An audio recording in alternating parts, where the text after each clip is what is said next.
Bon, en direct avec Grace. Avec Grace, oui, bonsoir.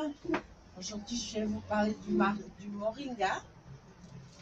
C'est une plante médicinale et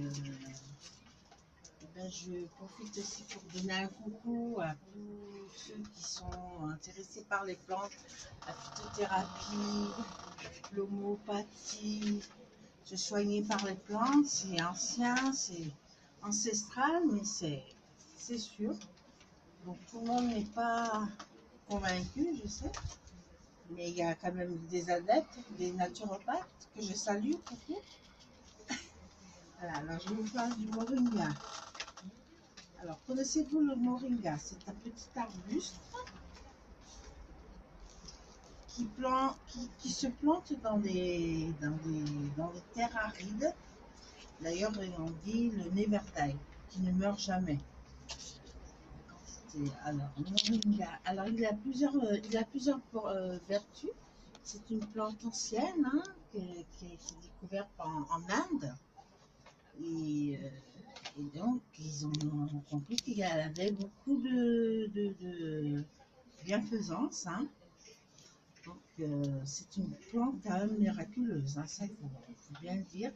Elle a quand même eu le prix Nobel en 2009 au Burkina Faso. Elle a été Ah, c'est reconnue. ça le moringa en fait. Elle a été reconnue, ouais. Ça, c'est l'arbre, le moringa.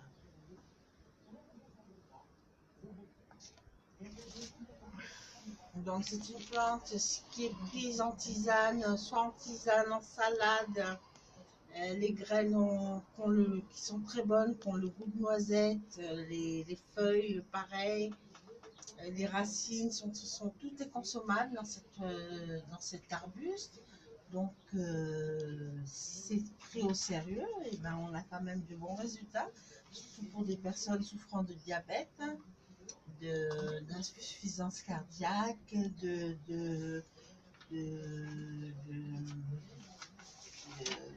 plusieurs pathologies. Alors, attendez, il y en a tellement.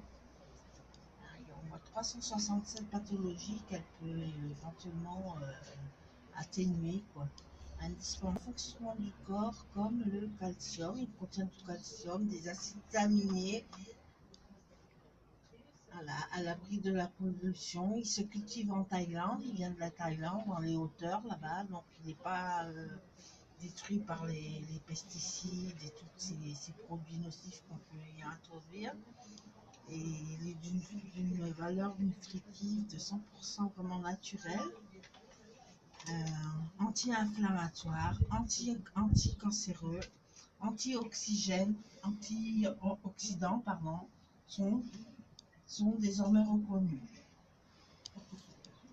Voilà, les feuilles, alors ils calment la goutte, calme le diabète, il calme le staphylocoque, le streptocoque, un peu aphrodisiaque aussi. Voilà, les huiles sont utilisées pour les massages.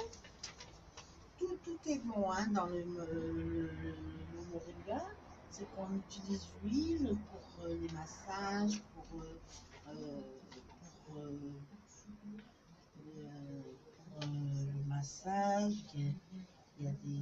Élimine des lipides avec un stimulant cardiaque pour la circulation sanguine, un anti-rhumatisme, atténue la douleur articulaire, les douleurs rénales, l'écorce, et ça se trouve dans l'écorce et la tige. Alors, pour la maladie des yeux, ça atteint, on veut dire, une tumeur anti-ulcère. Oui, ça peut éventuellement pour les yeux aussi, les dents, les oreilles, le soin des oreilles. Donc, c'est une plante à prendre en